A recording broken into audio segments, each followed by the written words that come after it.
Aleluia. Louvado seja o teu nome, Pai. Obrigado, Senhor. Aleluia. A paz de Cristo Jesus para você. Não sei se você percebeu o tom dos louvores que nós cantamos. Eu vou construir, eu vou consagrar.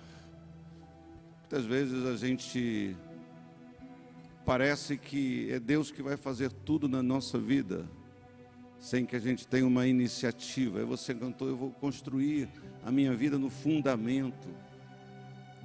Quantas pessoas estão construindo a sua vida errada, não é verdade? Seguindo princípios errados, valores errados. E esperam colher uma vida boa e não funciona. Eu vou consagrar. Eu tenho dito algumas frases aqui na igreja assim, tem coisas que só você pode fazer por você. Por mais que eu lhe ame, por mais que a sua mãe lhe ame, você tem que fazer. Você só pode consagrar a sua vida ao Senhor. Então, a gente vai adorando a Deus e vai firmando, vai deixando bem claro essa responsabilidade que nós temos para com o nosso Deus. Eu queria que você curvasse a cabeça um instante. Muitas vezes a gente tem emoções, né? As nossas emoções, elas são importantes, elas revelam uma sensibilidade. Eu não sei se foi uma emoção minha durante o louvor, ou se foi realmente o que eu senti no meu coração. Tem alguma pessoa aqui, algum irmão que sente, foi curado no meio do louvor aqui nessa noite? Alguém que se sentiu tocado de uma maneira? Tem alguém? Levante a sua mão, se tiver. Você se sentiu curado aqui durante o louvor? Tem um rapaz ali. Eu gostaria de saber o que aconteceu com você. Você pode falar aí para mim? Vai ali, pastor. Vai ali saber com o meu irmão ali o que houve. Aqui, levanta a mão ali. O rapaz está dizendo que ele foi receber uma coisa. Ali, André, levanta a mão ali, ó. Aquele moço aqui, ó. Aí. Qual foi? Qual foi que você sentiu? Amém. Tem mais alguém? Não sei. Você não tem que inventar. Nós servimos a um Deus vivo, né? Não tem que.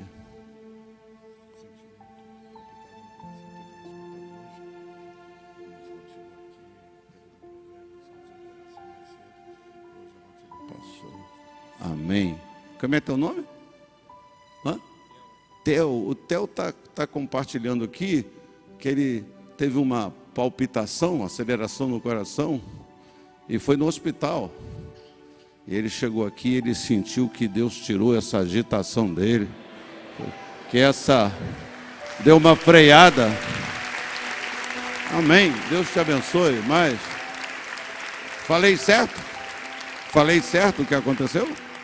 Pronto, amém. Pois é. Eu senti assim que Deus estava tocando em alguém de uma maneira especial. Eu espero que Ele esteja tocando todos nós, amém, irmãos? Aproveitando que você está de pé, abra a sua Bíblia em Hebreus, capítulo 11, eu vou ler um versículo 7. Nós vamos compartilhar a palavra do Senhor. Hebreus 11, verso 7, que diz assim: pela fé, Noé, quando avisado a respeito de coisas que ainda não se viam, movido por santo temor, construiu uma arca para salvar sua família. Por meio da fé, ele condenou o mundo e tornou-se herdeiro da justiça, que é segundo a fé. Pai, nós te pedimos que o Senhor nos toque a todos, graças a Deus, porque o Senhor tocou nesse jovem, no Tom, e ele sentiu esse toque teu de cura, de transformação, que agora também a tua palavra toque em todos nós, ó Pai, lá no nosso íntimo, lá no nosso coração, Senhor, nos conduzindo a uma vida diferente, nos conduzindo a uma vida de vitória, Pai. Eu peço que seja assim, e eu creio que assim será, para louvor do Teu nome, e que todo o povo de Deus diga amém. Você pode ocupar o seu lugar. Jesus afirmou que Jesus afirmou que não se deve, ou não se pode, remendar um tecido novo com um pedaço de vestes velha. Está lá em Mateus 9,16, depois você pode ler, diz lá: ninguém põe remendo de pano novo em roupa velha, pois o remendo forçará a roupa, tornando pior o rasgo. Este texto é um texto que tem uma amplitude muito grande. Colocar remendo novo em veste velha pode significar, em outras coisas, o perigo de querer ajudar uma pessoa sem estar em condições de fazê-lo. Se você é um pedaço de tecido novo, como você poderá ajudar uma pessoa que é considerada um tecido velho? Se você é um tecido novo, ou ainda, se você não se renovou, não cresceu, não manteve a sua vida no padrão, no nível desejado por Deus, como poderá ajudar uma pessoa que é considerada um tecido novo? Porque às vezes, né, a gente podia falar sobre tempo na igreja, tempo de crente. Aí, às vezes tem uma pessoa mais antiga na igreja, mas que se renovou, não ficou desgastada, não ficou rota, não ficou fraca, ficou mais forte ainda. Como é que a gente pode, sendo um tecido ainda não tão sólido assim, querer ajudar essa pessoa? Querer influenciar essa pessoa é como botar um remendo velho num tecido novo. Não vai funcionar. A roupa não vai se rasgar, mas o remendo não vai suportar ficar ali, vai se desgastar mais rápido. E eu fiquei pensando sobre esta verdade que Jesus ensinou, e isso pode nos levar e nos leva a pensar assim, né, que isto não é pergunta, isso não é complicado para a gente. Essa questão não tem uma certa complicação. Esta afirmação nos leva a pensar, pelo menos me levou a pensar, como que é difícil costurar a vida. Como é difícil reformar, ajeitar, costurar a nossa vida. Como é difícil fazer o trabalho espiritual. Costurar a vida é uma arte, penso eu, que poucos conseguem dominar. Isto porque a escolha do remendo é difícil. A escolha do remendo é difícil, sempre estamos aproveitando retalhos que muitas vezes não suportam mais a costura. As costureiras mais experientes sabem disso. Só de pegar um pano, ela diz: esse não serve, não vai adiantar nada. Eu vou ter um trabalho em vão, eu vou aplicar esse remendo velho, não vai adiantar nada, daqui a pouco não vai estar de novo tudo estragado. E o buraco muitas vezes fica até maior. Há uma outra constatação que tem embasamento na palavra de Deus. Há uma certa dificuldade para muitos de nós de entender, por exemplo, porque a nossa roupa se estraga. Porque a vida é rasgada. Porque que a nossa vida muitas vezes é rasgada por problemas, por doenças, por crises. Fazendo essa analogia, pense comigo. Às vezes, né, acontece uma coisa, é como se a nossa vida fosse rasgada. Como se nós, eu não sei se você já teve um acidente, já teve a sua roupa rasgada, já aconteceu com você? Já? Eu nunca vou esquecer, me perdoe, não é uma piada, é um fato que eu participei numa campanha, tempos atrás nós fazíamos campanhas na Nova Vida, né? de oração. Alugávamos um estádio, um ginásio, íamos um grupo lá. E tinha um pastor, assim, querendo se despontar como um grande servo de Deus, um ungido de Deus. Ele foi por aquele caminho de... me lembro que ele chegou para um diácono da igreja de Botafogo, o bispo Roberto era vivo, e chegou para ele e falou, o senhor tinha... Ele era novinho, nosso diácono, esqueci o nome do diácono, um jovem de, acho que uns 75, 78 anos, e ele tinha um problema no joelho, um problema da idade. E esse pastor chegou para ele e falou assim, meu irmão, isso é um demônio que está no seu joelho, e eu vou tirar o demônio do seu joelho.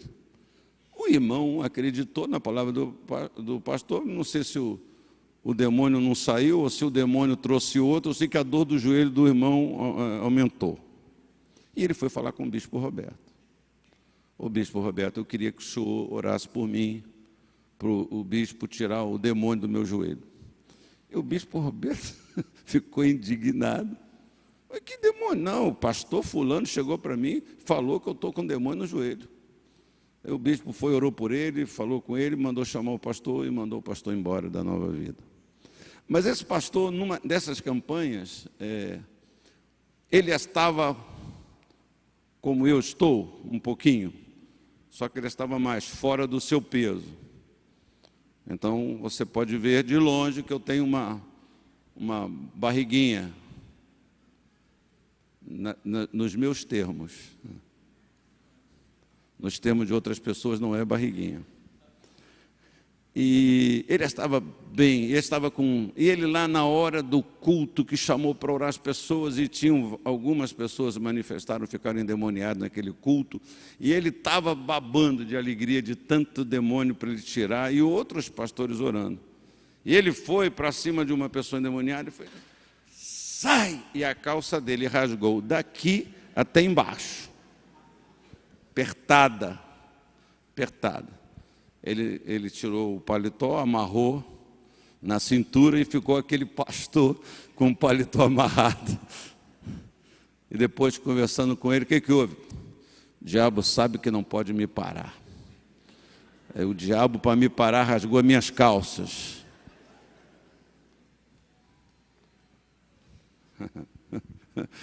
Mas você já passou uma situação assim, né? Eu já passei, né? É que, às vezes, o problema é que a gente passa é mais discreto, né? Já tem um tempo aqui na igreja, eu vim à igreja no culto, depois que eu estou indo embora, eu vi que a minha calça estava descosturada aqui, ó. Aqui no bolso do lado.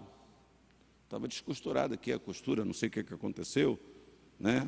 E a minha calça não é tão apertada assim, tá?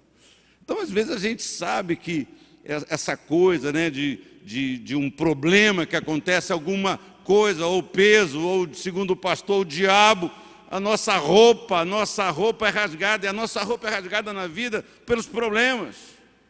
Está tudo bem, você está se sentindo bem, de repente você se sente, por uma circunstância, envergonhado.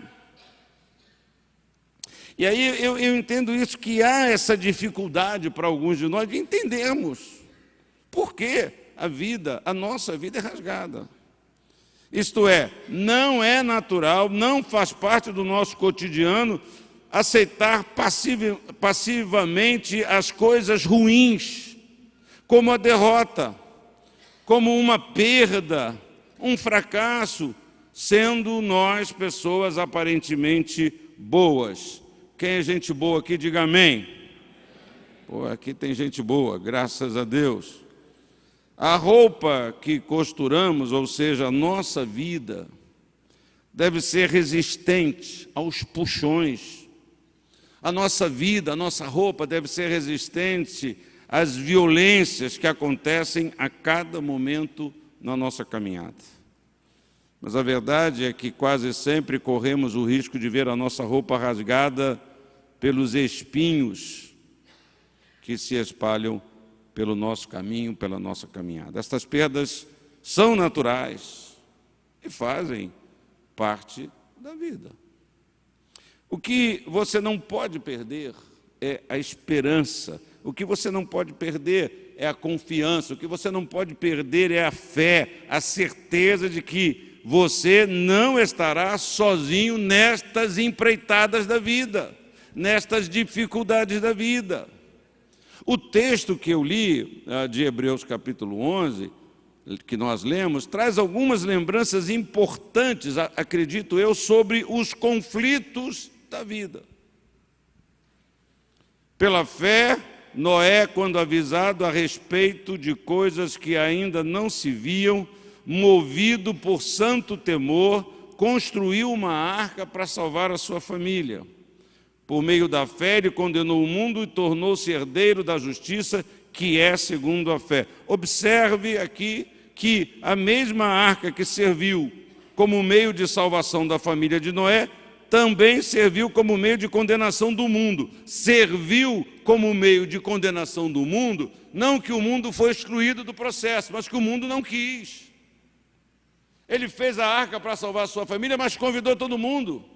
A porta da arca estava aberta. Ele passou 100 e tantos anos, 120 anos construindo aquela arca, e falando e pregando.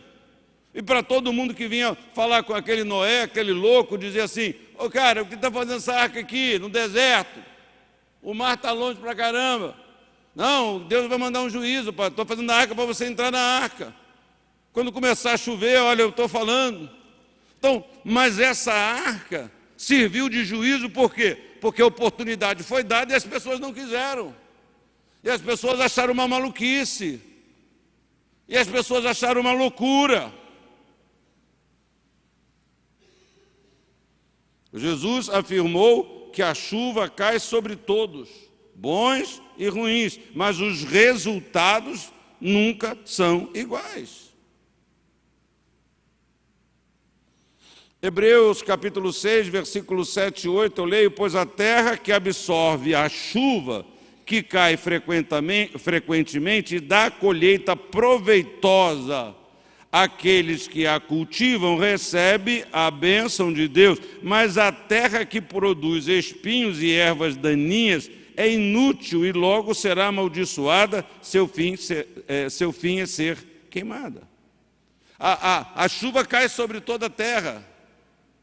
A chuva cai sobre a terra boa e a terra que não é boa. Então, a pergunta é: o que nós devemos fazer para que as chuvas que caem sejam bênçãos para a nossa vida e não problemas para a nossa vida?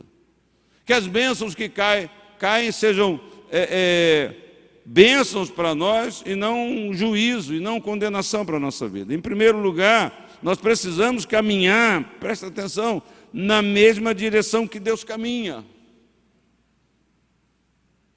Isso pode parecer muito simples, e mas na verdade constitui um dos nossos grandes problemas, nossos do homem, do ser humano.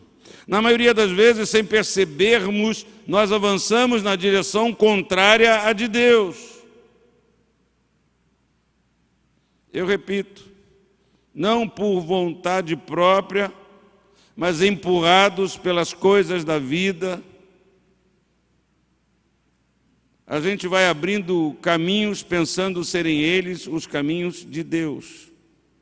Não podemos nos esquecer que o próprio Deus nos revelou através do profeta Isaías, capítulo 55, versículo 8, quando ele diz lá: pois os meus pensamentos não são os pensamentos de vocês, nem os seus caminhos são os meus caminhos, declara o Senhor, diz o Senhor.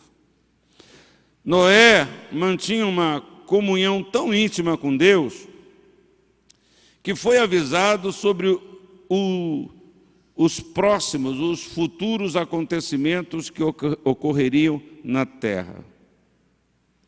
Queria que você tentasse, pelo menos, parasse um pouquinho e pensasse no que Noé ouviu de Deus. Para pensar. No que Noé ouviu de Deus. Deus revelou a ele que a terra seria destruída em razão da corrupção do homem. Veja o que a Bíblia ensina sobre Noé em Gênesis 6:9. Noé era homem justo, íntegro, entre o povo da sua época. Ele andava com Deus. Eu podia sair para outro assunto, nada a ver, de quantos homens que se declaram andar com Deus, mas essa sua relação com Deus não passa no teste da integridade. Não, eu sou de Deus, veja aqui o que eu estou fazendo, veja as minhas obras. Pega aí, toma aí. Mas, diz a Bíblia que Noé, Deus falou com Noé, mesmo se Noé não fosse esse homem, ele sendo o homem que ele era, a palavra foi tão violenta que as pessoas não acreditaram ainda assim. Imagina se essa revelação fosse dada para um homem que não fosse íntegro, que não andasse com Deus, que não fosse um homem justo, íntegro entre o povo. Integridade não é só entre eu e Deus. É interessante que Noé vivia uma qualidade de vida que agradava a Deus num mundo que fazia tudo para entristecer o coração de Deus. E não é isso que acontece hoje, meus irmãos. Qual a organização, qual o segmento da sociedade, do governo, que não está envolvida em algum tipo de corrupção? Até mesmo a igreja não tem escapado disso, desse problema. Eu já contei isso aqui, uma das nossas igrejas foi fazer uma construção, aprovar um projeto, e chegaram para ela assim, na boa, e disseram assim, olha, você vai ter que dar 10 mil reais para a gente aprovar isso. E aí eu conversando com esse pastor, que não deu o dinheiro, obviamente, mas a gente conversando, eu falei, pois é, quando que se pensou que um fiscal, não sei quem foi a pessoa lá, ou que nível de funcionário público, que ia fazer uma proposta dessa para uma igreja, fazer uma proposta dessa para um pastor? E eu disse para ele, fizeram para você porque já fizeram para outra e o outro pastor deu. Não é verdade? Quando era para a sociedade nos olhar e falar, não, vou para a igreja, vou falar o quê? Vou falar para o pastor me dar grana, não vou falar nada. Quando não é o pastor que propõe, quando não é o crente que propõe, quando não é você no seu negócio, no seu comércio, não você que está me ouvindo, mas você, o homem, a pessoa, o cristão, que também vai lá atrás, não, pô. Estive conversando com alguém, não me lembro aonde, falou assim, não, pastor, estava com problema. Não, eu já fui logo tirando 50 pratas e dando para o guarda. É mesmo? Assim, irmão? Então, como? Como que a gente quer? Como que a gente está? As pessoas hoje apequenam tanto Deus, né? Não tem integridade, não tem retidão, anda de qualquer maneira com Deus. Como é que Deus vai dar uma revelação? Então, o segredo de Noé para mim era um só: ele caminhava na mesma direção de Deus. Ele se deixava reger e guiar pela palavra de Deus. Ouça, queridos, Deus não está pedindo que você seja uma pessoa carola, fanática, super espiritual. Ele simplesmente pede que você ande com Ele. E não há nada mais seguro contra as investidas da vida do que andar com Deus. Você tem alguém na sua família que você não gosta de andar com aquela pessoa? Você já notou que a gente, dependendo da nossa vida, a gente não gosta de andar com pessoas por duas razões: ou porque elas andam rápido demais, caminhar no shopping, ou porque elas andam devagar demais. Não é verdade? Ai, eu canso de andar, tenho que ficar com a minha avó. Vem, vó, bora, vó. Poxa, minha avó é devagar, né? Aí você conversa com a avó, nossa, eu não aguento andar com esse garoto. Para aí, espera aí, eu preciso parar para respirar. Andar com outra pessoa, né? Não é só na direção, mas também no ritmo, na maneira. Andar na direção de Deus que Deus se move, tem a ver com a sua palavra, tem as coisas com que Deus diz, tem as nossas decisões, as nossas construções.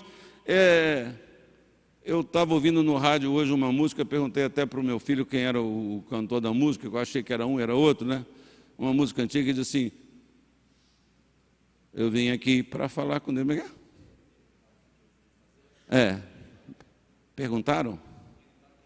Perguntaram o que eu vim fazer aqui, vim falar com Deus. Aquilo é o quê? É reggae? É samba lelê? É uma música aí, um corinho. Conhece a música? Vim andar com Deus. Aí eu pensei que era de um cantor. Então, será que nós temos isso? Quero andar com Deus, eu quero seguir a Deus, eu quero ouvir Deus, eu quero Deus na minha vida. A outra música, né? Eu quero é Deus, eu quero é Deus. É isso falar. Mas se você quer Deus e Deus está falando para você numa direção, você está indo na outra. Deus está orientando você, mas você quer fazer da maneira que você quer. Quando se está ao lado de Deus, as tristezas, as mágoas, as perdas, as impossibilidades mudam de cor, perdem as forças, são enfraquecidas, as suas derrotas perdem o sabor de derrota.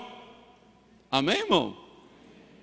Todos nós já passamos por uma derrota e depois aquela derrota se transformou em outra coisa. Deixou de ser derrota, deixou de ter um fardo, deixou de ter um peso. Por quê? Porque Deus está conosco, Deus está do nosso lado. Ele é poderoso para transformar todas as coisas a meu favor, para o meu bem, porque Ele me ama e porque Ele é todo poderoso.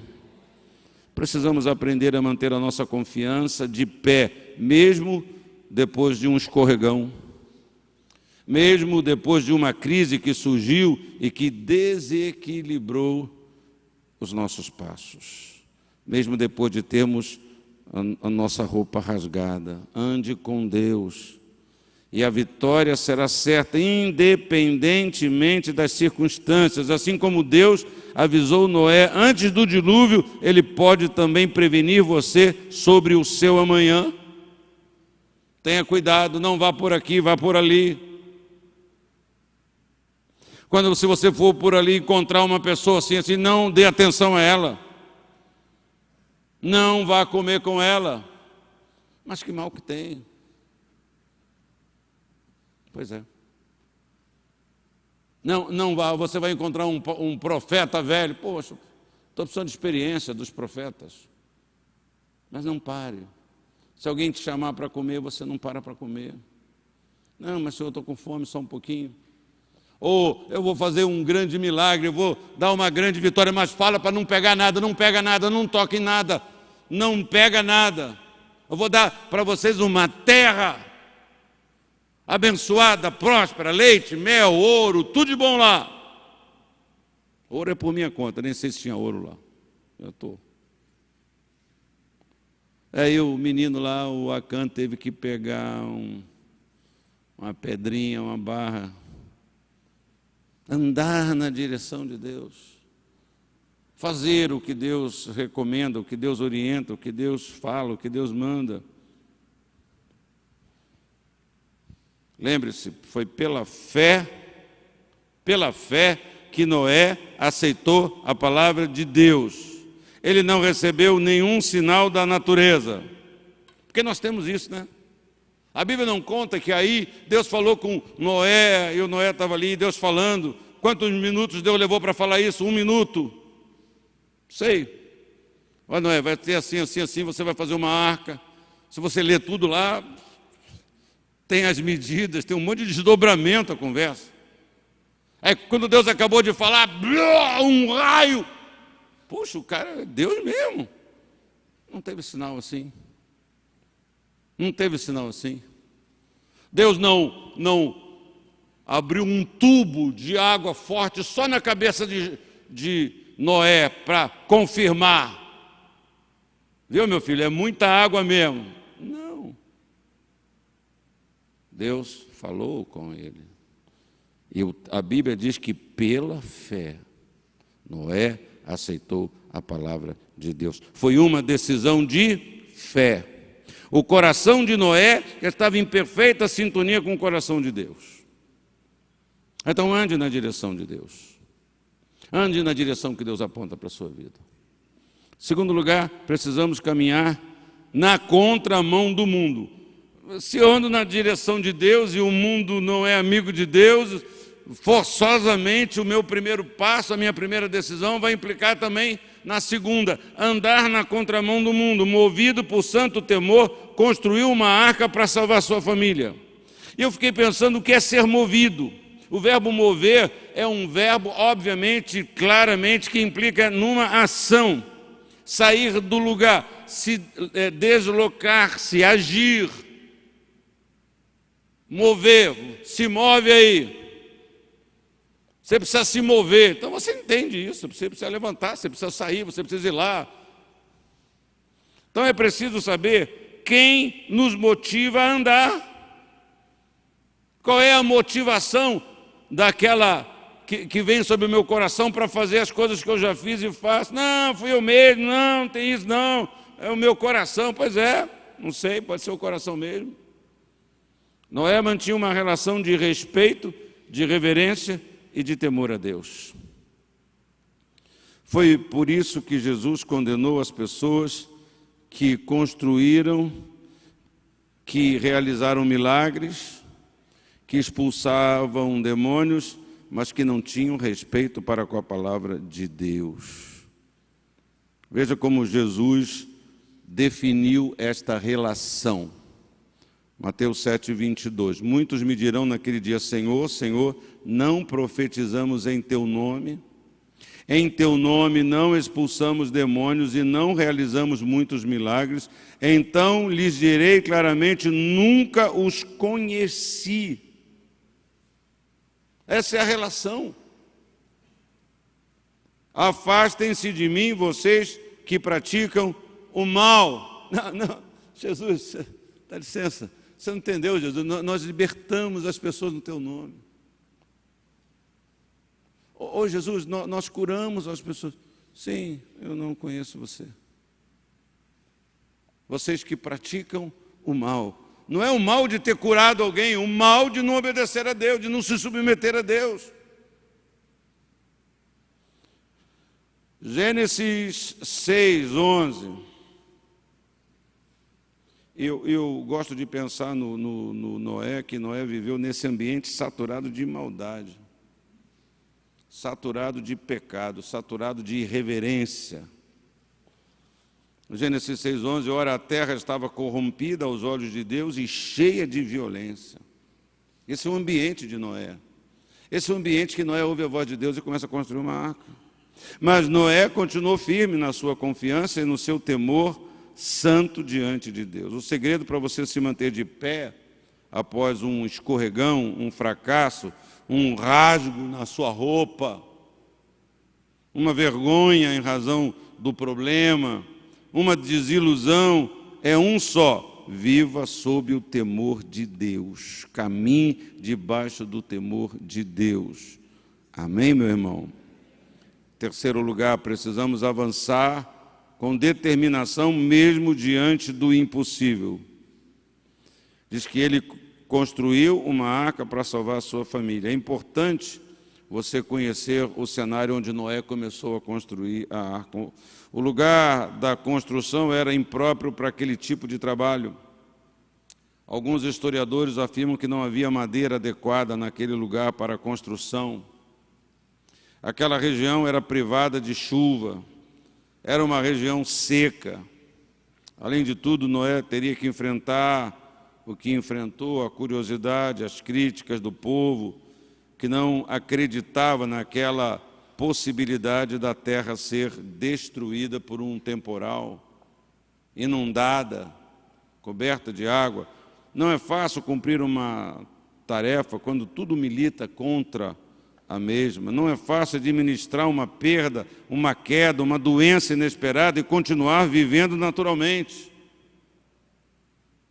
Construir implica num trabalho, numa dedicação, num esforço, numa superação das circunstâncias, e é isto que Deus espera de nós. Nós que somos seus filhos, nós que declaramos que cremos nele. Deus espera isso de nós. Não deixar que as mãos desfaleçam diante dos imprevistos, das dificuldades. Mas, pastor, espera aí, mas como que é isso? Você precisa andar com Deus. Precisa andar na direção de Deus, para você ter essa condição. A ordem de Deus não foi uma ordem simples, comum, fácil, eu reconheço. Era quase impossível realizar o que Deus estava pedindo, mas Noé não questionou, não ficou esperando que a situação melhorasse. Ele partiu para realizar o impossível para Deus, e durante 120 longos anos, ele trabalhou, todos os dias ele trabalhou incansavelmente. Em quarto lugar e último, precisamos tomar a chave da fé para abrir as portas que nos levem a uma nova qualidade de vida. Por meio da fé, versículo 7, ele condenou o mundo e tornou-se herdeiro da justiça que é segundo a fé. Portanto, não há escorregão, não há deslize, não há falhas, não há derrotas, não há rasgos que consigam manter você no chão, se você crê, se você anda na direção de Deus, se você anda na contramão do mundo. A gente é engolido, meu irmão, quando a gente anda na dança segundo a música do mundo. É aí que a gente é tragado. Mas não quando a gente anda contra. Não, quando a gente anda contra, porque andamos na direção de Deus. Não é só andar contra, não é só discordar, não é só querer uma revolução cultural, não é isso, não.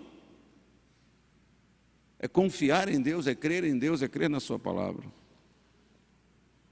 Todas as promessas de libertação lhe pertencem, todas as promessas de cura lhe pertencem, todas as promessas de prosperidade lhe pertencem. Todas as promessas de paz, de descanso, de segurança são suas, são nossas. Você é herdeiro com Cristo de todas as promessas do Pai. Então, a palavra de Deus para você nesta noite é construa uma arca. Construa a sua arca. Nós temos que vencer a nossa cultura, não é? Algum tempo atrás, o meu genro, a minha filha, me deu uma pequena lição, e eu lá, vovô, zeloso, querendo cortar a carninha para minha neta. Aí a minha filha falou assim: pai, deixa ela cortar, deixa ela sabe cortar. E ela sabe cortar mesmo, quando ela vai lá em casa, que a avó bota para ela assim na mesa. Para mim ela pega lá na panela, mas para a neta dela ela põe na mesa assim. Ela corta, e quando corta a faca vai, né? Cai 2 quilos de arroz no chão, mas ela corta. E por isso que eu quero cortar para ela, porque depois a minha mulher fala assim: limpa lá o arroz que a sua neta derrubou. Por isso que eu quero cortar para ela. Mas a gente às vezes é habituado em ter tudo na mão, em ter tudo pronto, em receber tudo de uma maneira. Às vezes a gente tem esse hábito, né? A gente nós vivemos nessa sociedade que você paga, é só você ter dinheiro, você paga tudo. Imagina hoje, como é que é? Cozinhar, meu amor, liga lá, pede lá uma pizza, liga lá me dá comida aí. O culto é transmitido, eu não vou fazer propaganda de graça para ninguém. Pede lá, tudo pronto, tudo caprichado. A gente não gosta disso? Gostamos disso. Esse ano a minha esposa resolveu comprar um assado para comer no Natal. Não fez, sempre faz lá em casa tudo. Eu, marido obediente, fui com ela lá. Mas eu, para ela assim, falei: Cátia, igual o seu ninguém faz. O seu é melhor. Vamos acabar com esse negócio de comprar pronto, né? Mas as facilidades. Quantas vezes a gente leva isso para a fé? Leva isso para a nossa fé. A gente quer. E isso é prometido. Você vai lá, é só você ter grana também, não é assim? O fast food espiritual também depende de grana. Também depende da oferta. Também depende da quantia que você está pronto para pagar, para receber. todas as bênçãos, instantaneamente. Você não tem que se esforçar, você não tem que lutar, você não tem que construir, você não tem que andar no caminho. É só você fazer aquilo ali, você fazer aquele tipo de arranjo. Porque lá no fundo parece um certo arranjo de interesses. Então, creia em Deus, ande com Deus, busque comunhão com Deus, ande na direção de Deus. Isso vai ser a construção da sua arca. E você vai salvar a sua casa, a sua família, e você vai abençoar outras pessoas. Amém, queridos? Vamos orar? Feche os olhos, curve a sua cabeça, vamos fazer uma oração. Aleluia. Pai, o Senhor sabe o que acontece aqui, em cada coração. Como eu repetidamente falo, o Senhor não conhece só a nossa circunstância, a nossa dificuldade. Não, o Senhor conhece o nosso coração, o nosso sentimento, o nosso pensamento, Pai. O Senhor conhece, ó Pai, aquilo que está acontecendo dentro do nosso coração. Às vezes, Pai, quando a nossa roupa é rasgada, naquele momento de grande vergonha, parece que qualquer remendo vai ajudar. A gente não olha, a gente não tem muito cuidado. A gente às vezes é tão apressado, Senhor. Queremos nos livrar que somos dispostos a pagar, às vezes, um preço muito caro por um remendo que não vai resolver nada. Então, fala o coração do meu irmão, da minha irmã, fala o coração dos teus filhos, fala o coração desta pessoa que está aqui, desse amigo querido, desta pessoa que nós cremos o Senhor trouxe aqui, porque o Senhor não quer botar um remendo na vida dela, o Senhor quer dar a ela uma nova vida, uma vida nova. O Senhor quer dar para ela uma vida diferente, o Senhor pode fazer isso, Pai. Eu sei que às vezes nós nos sentimos conforme o teu servo lá, Nicodemos, que disse assim, poxa, está tudo bem comigo, eu não tenho problema, eu não estou doente, eu não estou endividado, eu não estou desempregado, mas não sei, alguma coisa está faltando, eu tenho um vácuo, um vazio dentro de mim, e chegou para Jesus para perguntar, não como é que ele faz para ser curado, como é que ele faz, porque ele não tinha esses problemas, essas necessidades, mas ele pergunta para Jesus o que eu faço para ter vida eterna. E aí Jesus disse, olha, você precisa, é necessário, importa nascer de novo. E ele continuou sem entender muito, dizendo, mas como que vai nascer de novo? Como que eu, adulto, vou voltar para o ventre? E aí Jesus explicou para ele, esse nascer pela fé, esse nascer da água, do Espírito. Pai, nessa noite que o Senhor possa transformar a vida, despertar, convencer, animar, encorajar essa pessoa, esse irmão, Pai, a ter uma decisão de fé, a confiar em Ti, Senhor, a abrir o coração e orar e dizer, Deus me ajuda, Pai, me ajuda, porque eu preciso, eu quero construir, eu quero decidir, Pai, andar na direção do Senhor, porque por mais boa gente que nós sejamos, Pai, a gente sempre fica conflitado, porque a gente faz as coisas com as melhores intenções, faz as coisas acreditando que serão boas e a gente vai tendo um sabor amargo na vida, vai tendo uma constatação que não está sendo nada daquilo, a gente vai tendo as nossas expectativas frustradas, o vazio aumentado, a tristeza aumentada, o medo aumentado. Não saímos, pelo contrário, passamos por uma coisa pior.